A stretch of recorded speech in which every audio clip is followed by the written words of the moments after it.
Rule C, if a movable thing is placed on land with the intention that it should become an integral part of the land or any structure on the land, it becomes a fixture. अगर कोई movable चीज को land पे रखा जाता है इस intention के साथ कि अब ये उस लैंड का या फिर उस लैंड पे बने उस स्ट्रक्चर का क्या बन जाएगा, इंटीग्रल पार्ट बन जाएगा, ठीक है, तो फिर वो जो चीज रखी जाती है वो क्या बन जाती है, वो फिक्सचर बन जाती है। एक तरीके से क्या बन जाती है, फिक्सचर बन जाती है, ठीक है। तो अब ये कह रहे हैं कि रूल ए को रूल सी को जब आप फैक्ट सिचुएशन पे अप्लाई करोगे, question number 36 and 37, as a जज you would decide in favour of, ठीक है, ठीक। तो देखिए आपका जो रूल ए है वो क्या है, रूल ए क्या है आपका, रूल ए आपका कह रहा है, रूल ए क्या कह रहा है, रूल ए कह रहा है आपका कि भाई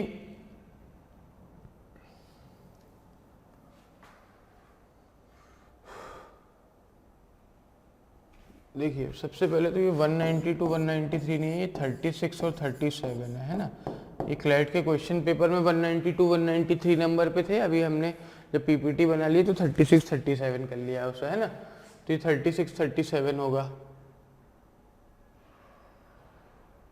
हाँ, है ना। चलिए, तो रूल ए क्या कह रहा है, रूल ए हमारा कह रहा है कि जब भाई कोई प्लॉट, कोई लैंड इज सोल्ड तो fixtures are deemed to be sold. समझ गए यहाँ तक बात को। अब देखिए, ठीक, तो देखिए कि क्या होगा, अभी हमसे पूछ रहे हैं कि भाई इन रूल ए और रूल सी को जब हम लगाएंगे तो हमारा 37 और 38 में हमारा क्या आंसर निकलेगा, ठीक है ना। अब हमें रूल ए और रूल सी को साइमल्टेनियसली उस पर लगाना है। तो जब सबसे पहले हम देख लेते हैं 37 क्या कह रहा है। 37 कह रहा है कि भाई हम किसके फेवर में डिसाइड करेंगे, ठीक है। और 38 क्या कह रहा है, 38 कह रहा है कि 38 भी यही कह रहा है कि हम किसके फेवर में डिसाइड करेंगे, है ना। लेकिन 38 में हमें एक अजम्पशन और दे दिया है, और अजम्पशन क्या दे दिया है कि खालिदा अपना दरवाजा लेकर के जाना चाहती है, ठीक है ना। चलिए, तो अब ये हमसे पूछ रहे हैं कि हम किसके फेवर में 37 38 डिसाइड करेंगे, ठीक है ना। इस चीज को हमें देखना है। चलिए, तो आगे बढ़ते हैं और देखते हैं कि भाई किसके सिचुएशन में कहां पे क्या हमारा सॉल्यूशन निकल रहा है, ठीक है। तो देखिए यहाँ पे क्या हो रहा है कि जब हम क्वेश्चन नंबर 37 देखते हैं तो क्वेश्चन नंबर 37 में हमारे नॉर्मल फैक्ट्स हैं, ठीक है, नॉर्मल फैक्ट्स। अब नॉर्मल फैक्ट्स में हमने किसके फेवर में सुनाई थी, जो डिसीजन है वो हमने किसके फेवर में सुनाया था, वो डिसीजन हमने 37 में खालिदा के फेवर में सुनाया था, ठीक है। लेकिन जब ये वाला हम इसमें अप्लाई करेंगे रूल सी कि भाई अगर मूवेबल थिंग इस इंटेंशन के साथ प्लेस की गई है, तो देखिए वो किस, वहां पे बहुत कम रोशनी रहती थी, ठीक है, इसलिए वो कारपेट लगाया गया था कि वो कारपेट कुछ रेडिएंट वाला था, तो जिससे रोशनी थोड़ी वो डार्कनेस को कम करता था।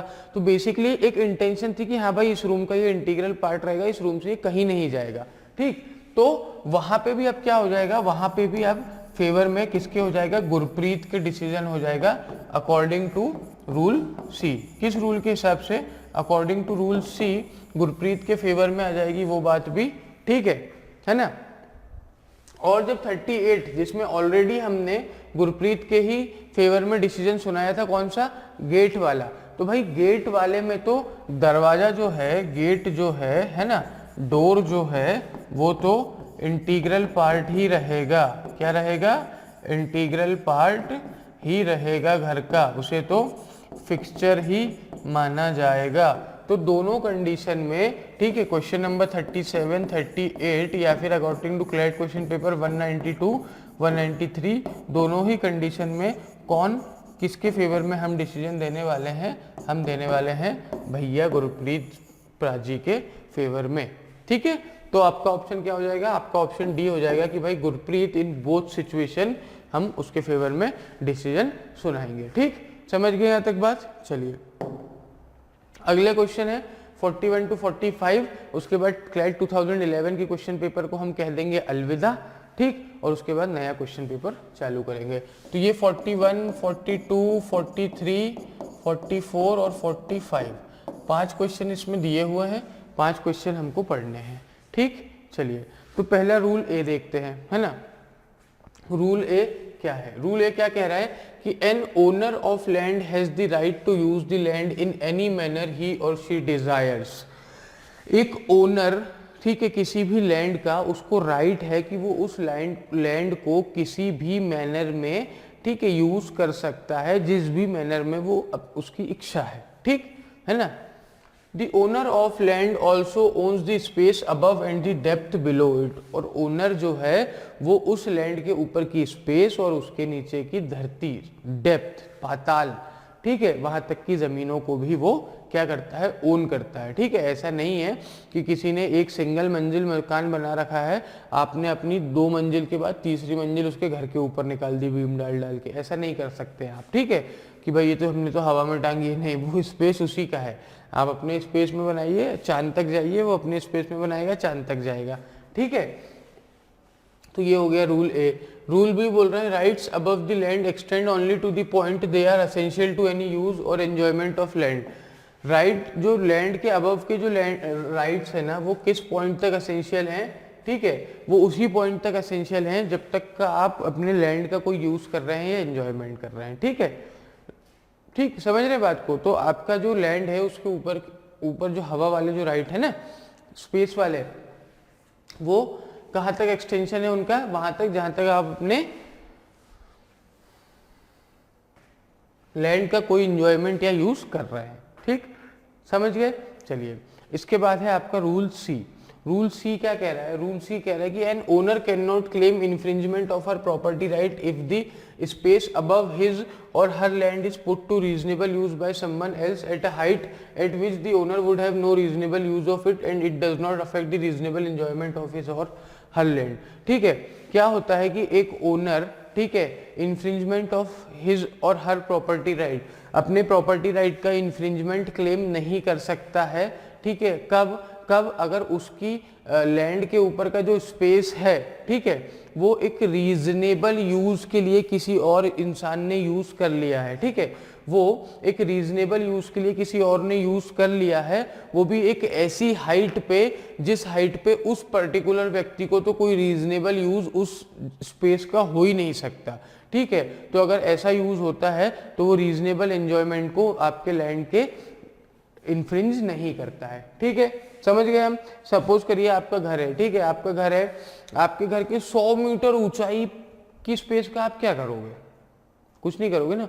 उस 100 मीटर ऊंचाई की स्पेस पे अगर गवर्नमेंट कुछ कर भी देती तो आपका वो रीजनेबल रिस्ट्रिक्शन नहीं है। ठीक है, इन्फ्रिंजमेंट ऑफ प्रॉपर्टी राइट नहीं है। यहां तक क्लियर है बात। चलिए तो अब रमेश का केस देख लेते कि रमेश का केस क्या कह रहा है। Ramesh owns an acre of land on the outskirts of Sullurpeta. Ramesh क्या करता है, उसके पास 1 एकड़ लैंड है सुल्लूरपेटा में, आंध्र प्रदेश में। ठीक है, आउटस्कर्ट्स पे। The government of India launches its satellite into space frequently from Sriharikota near Sullurpeta. और गवर्नमेंट ऑफ इंडिया क्या करती है, सुल्लूरपेटा के पास एक जगह है श्रीहरिकोटा, वहां से यूजुअली वो अपने सैटेलाइट्स लॉन्च करते रहते हैं। The government of India does not deny that once the satellite launch has traveled the distance of almost 7,000 kilometre it passes over Ramesh property. ठीक है, और गवर्नमेंट ऑफ इंडिया इस चीज को डिनाई भी नहीं करती कि एक बार सैटेलाइट लॉन्च हो जाती है और जब वो 7,000 किलोमीटर का डिस्टेंस ट्रेवल कर चुकी होती है तो वो रमेश की प्रॉपर्टी के ऊपर से निकलती है। ठीक है, Ramesh files a case claiming that the government of India has violated his property right. और रमेश एक केस फाइल कर देता है ये बोलते हुए कि भाई आपने मेरे प्रॉपर्टी राइट्स का वायलेशन किया है। ठीक है, by routing its satellite over his property. ठीक है, कैसे कि आप मेरी प्रॉपर्टी के ऊपर से अपनी सैटेलाइट निकालते हो और वो मेरे राइट टू प्रॉपर्टी का इन्फ्रिंजमेंट है। ठीक है, Elbit 7000 kilometre directly above it, ठीक है। और वो बोल रहा है कि भाई आप बिल्कुल डायरेक्टली मेरे 7000 किलोमीटर ऊपर से निकाल के ले जाते हो, ये क्या, ये तो गलत बात है, ये वो ऐसा वैसा, देन फन 10 बातें वो बता देता है, ठीक है। चलिए, तो ये हो गए आपके फैक्ट्स, ठीक है। रूल हमने पढ़ लिए हैं। अब जब हम रूल ए अप्लाई करेंगे और जज बन जाएंगे, ठीक है, आप जज बन गए हैं, ठीक है। और रूल ए क्या कह रहा है कि भाई ये अबव स्पेस को वो ओन करता है, ठीक है। तो अब हमें इन्होंने बोल दिया है कि सिर्फ रूल ए अप्लाई करो रमेश के केस पे और फिर डिसाइड करो कि क्या है। तो देखिए रूल ए क्या कह रहा है, रूल ए तो सिर्फ इतना ही कह रहा है कि जो लैंड है उसके नीचे का स्पेस और उसके ऊपर का स्पेस पूरा उस ओनर का होगा और किसी का नहीं होगा। तो अगर इस तरीके से बात की जाएगी मेरे प्यारे बच्चों, तो फिर तो वो 7000 किलोमीटर ऊपर से जो सैटेलाइट निकल रही है वो गलत है, अगर सिर्फ रूल ए हम लगाएंगे तो, है ना। क्योंकि रूल ए के साथ अगर हम रूल बी और रूल सी भी लगाएंगे ना, ठीक है, तब हमारा आंसर कुछ और निकलेगा। लेकिन अगर सिर्फ रूल ए अप्लाई करेंगे तो फिर तो वो 7000 के, वो तो चांद तक की जमीन हमारे भैया की है, ठीक है, रमेश के भैया की। तो चलिए देखते हैं। पहला ऑप्शन बोल रहा है in favour of the government of India because the transgression was at a height eight which Ramesh could not possibly have any use for. तो देखिए ये आंसर जब हमारा होता है कि भाई वो ट्रांसग्रेशन एक ऐसी हाइट पे है जिसका कोई पॉसिबल यूज रमेश को है ही नहीं, ठीक है, ये आंसर हमारा जब होता कब होता कि जब हम सारे के सारे रूल जो हैं, ठीक है, हमारे रूल ए के अलावा बी और सी भी हम लगाते, तो ये आंसर हमारा निकल के आता। अभी ये आंसर हमारा नहीं निकलेगा। बी बोल रहा है that ownership of land does not mean that the owner's right extends infinitely into space above the world, ठीक है। तो देखिए ये भी यहाँ से कट हो जाएगा क्योंकि हमारा रूल ए क्या बोल रहा है कि ये मान लीजिए उसका घर है प्लॉट पे, तो इसके ऊपर की जितनी स्पेस है और इसके नीचे की जितनी स्पेस है पूरी किसकी है, पूरी रमेश की है ना। ऐसे बड़े बड़े अक्षरों में वहाँ पे रमेश लिखवा दिया जाएगा, है ना। पूरी किसकी है, पूरी रमेश की है। चलिए, तो सी बोल रहा है in favour of Ramesh because he has the right to infinite space above the land he owns, बिल्कुल सही बात है। पर हम चौथा ऑप्शन भी देख लेते हैं क्या कह रहा है। चौथा बोल रहा है in favour of the government of India because it would lead to the absurd result that Ramesh and most other property owners would have a claim against airline companies and other countries of the world whose satellite orbit the earth. बिल्कुल सही बात कह रहा है कि भाई जिन लोगों की सैटेलाइट अर्थ को ऑर्बिट कर रही हैं वो किसी न किसी के प्लॉट के ऊपर से निकल रही होंगी, जो एयरलाइंस के प्लेन निकलते हैं वो किसी न किसी की हजारों लोगों की प्रॉपर्टी, तो ऐसे तो केस बढ़ते ही जाएंगे और ये बहुत एब्सर्ड सा प्रिंसिपल बन जाएगा, ठीक है। लेकिन ये जब अब हमारे को देखिए, अब हमने क्या बात करी थी कि हमको हमारे क्वेश्चन से मतलब रखना है। हमारे क्वेश्चन ने वो क्या बोल दिया कि भाई सिर्फ रूल ए अप्लाई करो और मुझे आंसर बताओ। तो जब रूल ए अप्लाई करते हैं तो इतना तो पक्का है कि गवर्नमेंट के फेवर में हम डिसीजन नहीं देने वाले हैं। तो हमारा आंसर क्या हो जाएगा, हमारा आंसर सी हो जाएगा कि वो क्या कह रहा है कि हम रमेश के फेवर में डिसीजन सुनाएंगे। क्यों? क्योंकि रमेश अपने घर के ऊपर की इनफाइनाइट स्पेस को क्या करता है, ओन करता है, ठीक। चलिए नेक्स्ट क्वेश्चन, शाजियास केस। अब आया नया केस, ठीक है। अब शाजिया का केस है, ठीक। फिर शाजिया के केस में हमारे को क्वेश्चन नंबर 42 है, फिर 43 है और फिर 44 है, फिर 45 है और उसके बाद हमारा ये क्वेश्चन पेपर शायद तक खत्म है, ठीक। चलिए, तो शाजिया का केस पहले फैक्ट्स पढ़ लेते हैं, उसके बाद हम बात कर लेंगे कि इसका आंसर क्या होगा, है ना। तो सबसे पहले केस पढ़ लें। चलिए, Shazia owns a single-storied house in Ahmedabad which has been in her family for more than 75 years, ठीक है। तो शाजिया क्या करती है, शाजिया एक सिंगल स्टोरी हाउस को ओन करती है। कहाँ पे? अहमदाबाद में, जो उसकी फैमिली के पास है कुछ 75 सालों से। कितने सालों से? 75 ईयर्स से, ठीक। The foundation of the house cannot support another floor and Shazia has no intention of demolishing her family home to construct a bigger building। और जो घर का फाउंडेशन है ना, वो उसके ऊपर एक और फ्लोर को नहीं ले सकता, इतना हैवी फाउंडेशन नहीं है, वो उसका बोझ नहीं उठा पाएगा। और शाजिया की कोई इंटेंशन नहीं है कि वो अपने फैमिली होम को तोड़े सिर्फ एक बड़े हाउस के चक्कर में, ठीक है। तो वो जितना बड़ा है उसमें तैयार कर रही है। Javed and Sandeep are business partners and own 3-storied house on either side of Shazia's house, ठीक है। जावेद और संदीप जो है वो दो बिजनेसमैन हैं और दोनों शाजिया के एक इस तरफ रहता है, एक इस तरफ रहता है और दोनों के 3-3 मंजिला मकान है, ठीक है। Javed and Sandeep are also Ahmedabad main distributor for a major soft drink company, और वो एक बहुत ही मेजर सॉफ्ट ड्रिंक कंपनी के डिस्ट्रीब्यूटर भी हैं अहमदाबाद के, ठीक है, one of the biggest distributor. They have erected a huge hoarding advertising their product with the ends supported on their roofs, but the hoarding also passes over Shajia's house at 70 feet and cast a permanent shadow on her terrace। यहाँ पे क्या होता है कि वो अपने soft drink का एक होर्डिंग लगाते हैं बहुत बड़ा, और एक उसका पाँव जाता है इसके घर पे, किसके घर पे, जावेद के, दूसरा संदीप के घर पे, लेकिन जो पूरा होर्डिंग है वो हमारी शाजिया जी बहन जी के घर के ऊपर रहता है। और जब होर्डिंग ये जैसे मान लीजिए, ठीक है, मैं आपको दिखाता हूँ,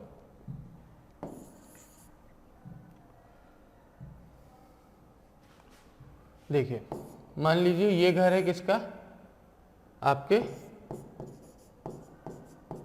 जावेद का, ठीक है, और ये घर है आपके किसका, संदीप का, है ना, जावेद का और संदीप के ये घर हो गए। और इन दोनों के बीच में किसका घर है, इन दोनों के बीच में हमारी शाजिया जी का सिंगल स्टोरी घर है ना। इनके तो ट्रिपल स्टोरी थे, ठीक। इन्होंने क्या किया, इन्होंने बनाया एक होर्डिंग, ठीक, कहाँ पे, यहाँ पे,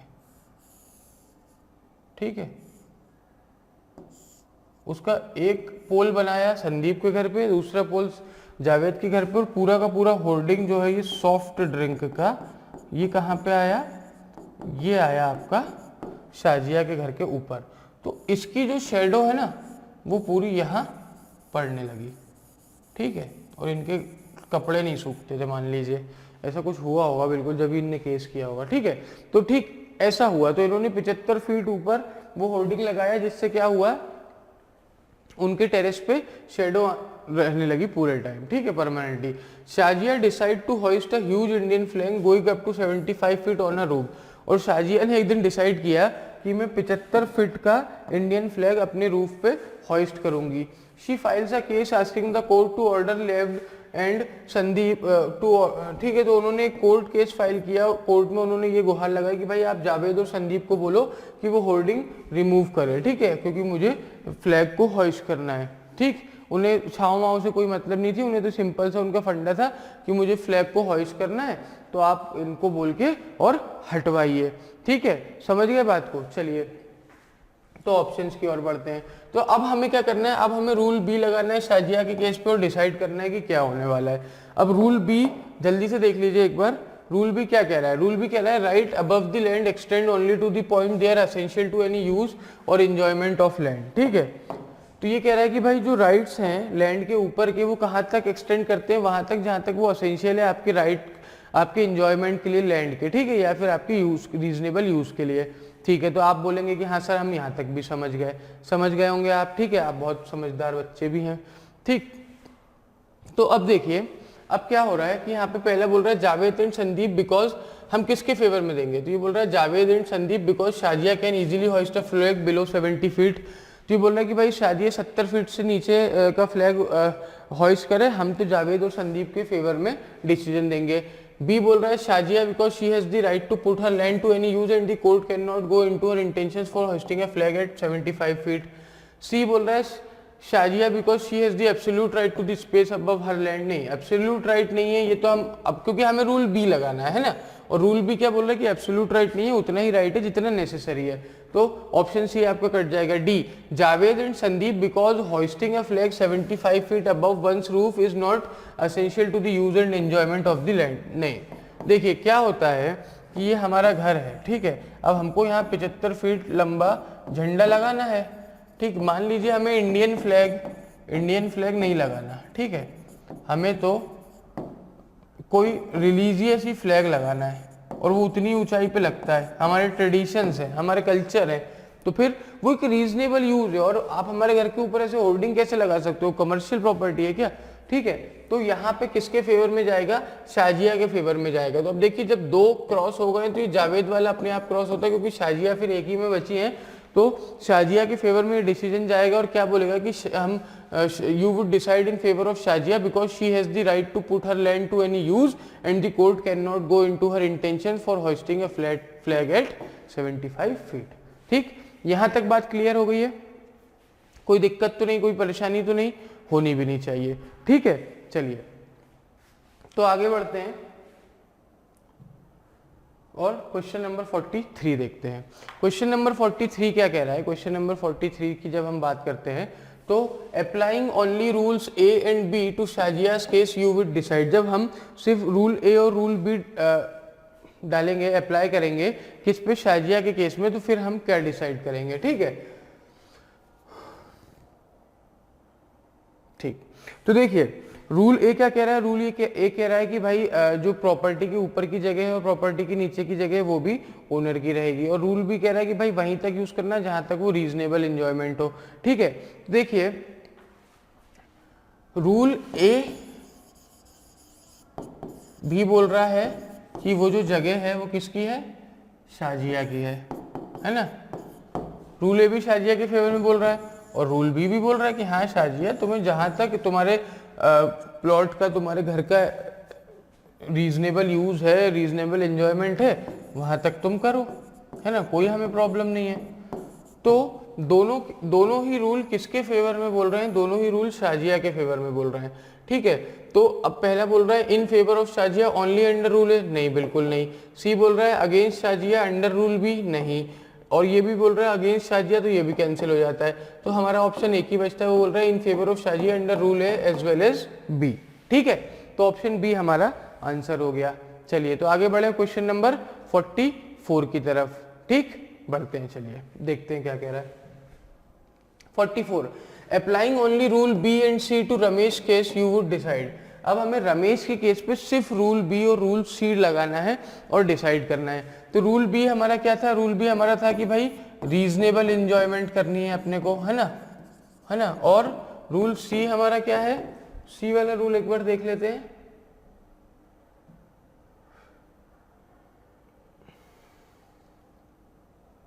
अच्छा, वो अगर रीजनेबल यूज के लिए किसी और ने उसे यूज कर रखा है तो।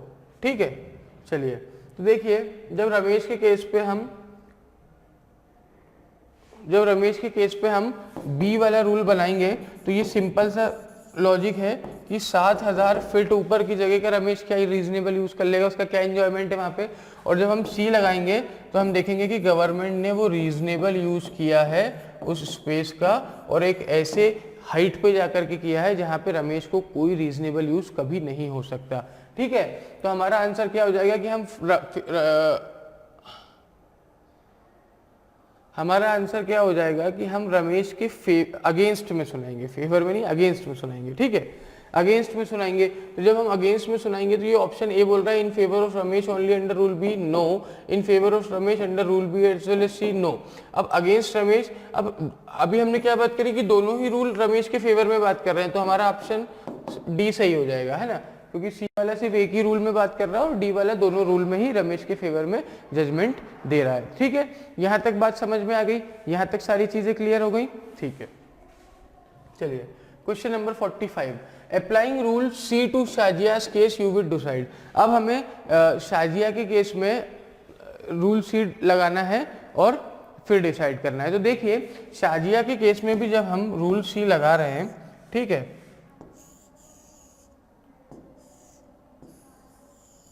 ठीक, अब इन लोगों ने 3-3 मंजिला बिल्डिंग चालू कर ली है और ऐसे एक होर्डिंग यहाँ पे लगा दिया है, जिसके कारण क्या हो रहा है, यहाँ पे शेडो आ रहा है।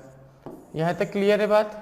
ठीक है, तो अब देखिए ये जावेद है ना, और ये दूसरा जो भी उसका नाम था, नाम हम भूल गए, चलिए देख लेते, जावेद और संदीप, है ना, जावेद और संदीप। ठीक है, और ये शाजिया का घर हमारा सिंगल स्टोरी, है ना।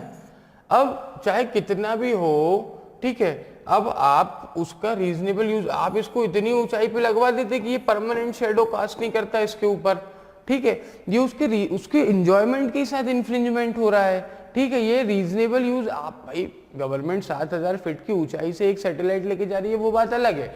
एयरप्लेन्स निकल रहे हैं 5-5 हजार फीट की ऊंचाई से, वो बात अलग है। आपने यहाँ होर्डिंग लगा दिया, वो होर्डिंग परमानेंट शेडो कास्ट कर रहा है किसी के घर पे, उसके घर पे तो कभी धूप ही नहीं आएगी, ठंड में मर जाएगा आदमी, है ना। चलिए, तो किसके फेवर में जाएगी बात जाएगी अपने शाजिया के फेवर में। तो जब शाजिया के फेवर में जाएगी तो ऑप्शन बी ऑप्शन सी हमारा कट हो जाएगा। क्यों? क्योंकि against her because hoisting 75 feet is not reasonable, against her because the hoarding is a reasonable use of the space above her land. क्योंकि ये कह रहा है कि भाई 75 फीट का फ्लैग होइस्ट करना रीजनेबल नहीं है, और दूसरा कह रहा है कि भाई होर्डिंग जो है वो रीजनेबल यूज है स्पेस का उसके लैंड के ऊपर। तो ये दोनों कैंसिल हो जाएंगे, ए और डी बचेंगे। ए बोल रहा है in her favour because hoisting 75 high feet, तो ये बोल रहा है कि भाई 75 फीट हाई फ्लैग होइस्ट करना रीजनेबल है, नहीं। लेकिन देखिए जब आप ऑप्शन डी देखते ना, ऑप्शन डी हमारा सही आंसर है। वो क्या कह रहा है कि भाई हम शाजिया के फेवर में देंगे, क्योंकि जो परमानेंट शेडो कास्ट हो रही है उस होर्डिंग के इफेक्ट से, वो उसके रीजनेबल, है ना, इंजॉयमेंट को, उसके लैंड को अफेक्ट कर रही है। ठीक, यहां तक बात समझ में आ गई है। चलिए, तो ये हमारा लास्ट क्वेश्चन था। आई होप आपको बात समझ में आई होगी। ठीक, और देखिए हमें क्या करना है,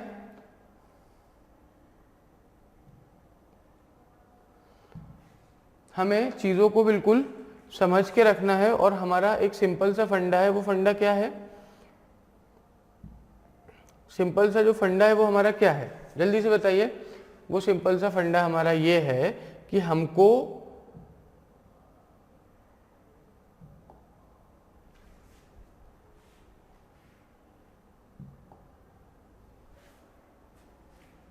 ठीक, तो देखिए वो सिंपल सा हमारा फंडा ये है कि हमको रूल दिए होंगे, प्रिंसिपल्स दिए होंगे। क्या दिए होंगे? रूल्स दिए होंगे, प्रिंसिपल्स दिए होंगे। वो रूल प्रिंसिपल हमें कहाँ पे अप्लाई करना है? वो रूल हमें प्रिंसिपल हमें अप्लाई करना है फैक्ट्स पे, और फैक्ट्स पे जब लगाएंगे तो हम कुछ डिडक्शन निकालेंगे या फिर कुछ कंक्लूजन निकालेंगे, और वो ही जो डिड्यूस करेंगे, कंक्लूड करेंगे, वो हमारा क्या होगा? वो हमारा आंसर होगा। समझ गए ये बात? यही बात हम बार बार करते। देखिए ट्रू अनट्रू वाली जो बात हमने करी थी, है ना, ट्रू अनट्रू वाली बात जो करी थी, उसे भी बिल्कुल याद रखना है कि भाई रियल सेंस में ट्रू है नहीं है, रियल सेंस में अनट्रू है, जो भी है उससे हमें कोई फर्क नहीं पड़ता है। हमें सिंपल हमारे एक चीज से फर्क पड़ता है कि हमारे प्रिंसिपल में क्या लिखा हुआ है। ठीक है, और हमेशा ये देखिएगा कि जब मान लीजिए आपको 2-3 प्रिंसिपल दिए हैं, जैसे यहाँ पे एक क्वेश्चन में हमें रूल ए दिया था, ठीक है, रूल बी दिया था और रूल सी दिया था।